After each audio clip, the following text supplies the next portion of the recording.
Hey guys, welcome to Neat Movie News. My name is Dean Thomas. His name is Dean. We like Dean.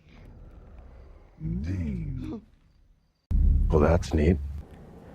I'm a little late with this review between Easter, I've got final exams and some other personal stuff. Didn't get a chance to see this movie right away, but it was the kind of movie I needed with what was going on. That is the 8th installment in the Fast and the Furious franchise, The Fate of the Furious. This crew is about family, but the game has changed now.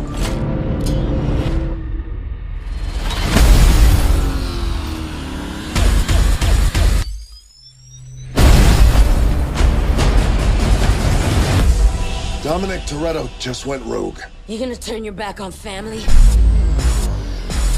For the longest time, I refused to watch the Fast and Furious movies. They just look so ridiculous and stupid to me. But I heard so many people say, well, you know, once 5 came, they started to get good. They started to embrace the ridiculous and they just went all out for it. So I decided I would watch 5, 6, and 7.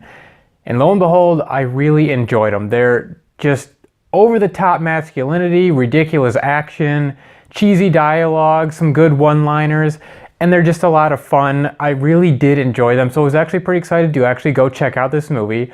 I got to it a little late, but that being said, I enjoyed this movie just like I enjoyed the other ones. This one is just going crazy. I don't know where they have left to go after this one. They might have to go to space, and I think I even heard the writer say he's not ruling that out. So that's where this franchise has taken it to, because in this one, there's zombie cars, they're fighting a submarine. You see in the trailer, The Rock pushes a torpedo skidding on ice. I mean, it's absolutely ridiculous. It's impossible, it's improbable, it's not plausible in any way, whatever word you want to assign it.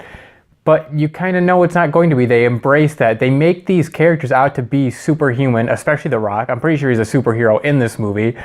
But it's just a lot of fun. There's really cheesy dialogue, believe me. They zoom in and get really dramatic on faces. But I don't know, for this movie too, you've got The Rock obviously in it as Hobbs. Dom has gone rogue. You're not really sure why. That's obviously the main point of the movie. You bring back Jason Statham into the mix, which is just a lot of fun. Him and The Rock, Statham and The Rock going back and forth, their two characters was a lot of fun. They just kept throwing little jabs at each other.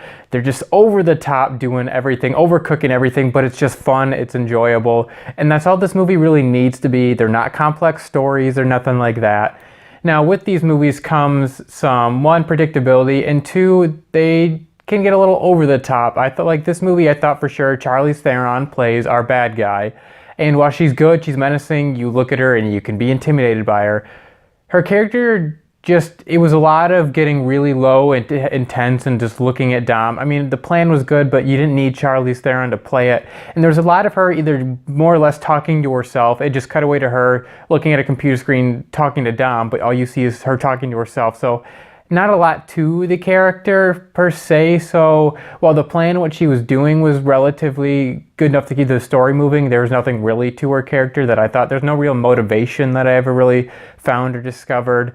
It does get a little over dramatic at times, really slow zooms building up on people, get this really dynamic shot, and then it's a cheesy line. So it's just, maybe we're pushing this a little bit too hard. I think that probably falls on the director, F. Gary Gray, who did a really good job with other action though.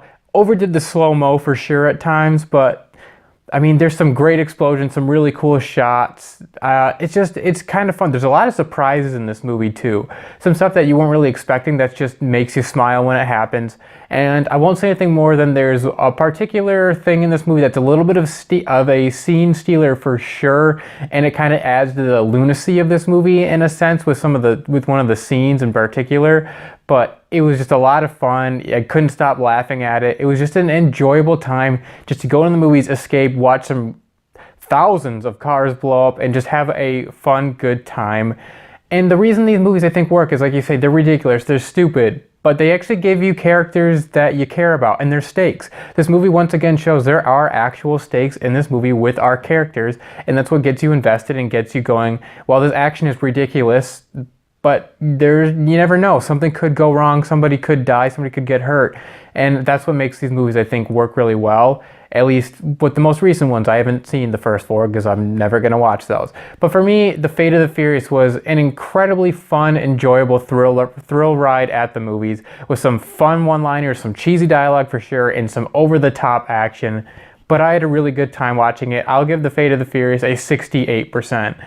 It's a lot of fun. It's definitely in line with the other movies, so if you enjoyed Fast and Furious 5, 6, or 7, I think you can get a good kick out of this movie as well. So there you guys have it. That's my review of The Fate of the Furious. Follow me on Twitter at NeatMovieNews if you'd like to keep up with all the latest in the world of movie news. Thank you guys so much for watching, and we'll see you back here next time.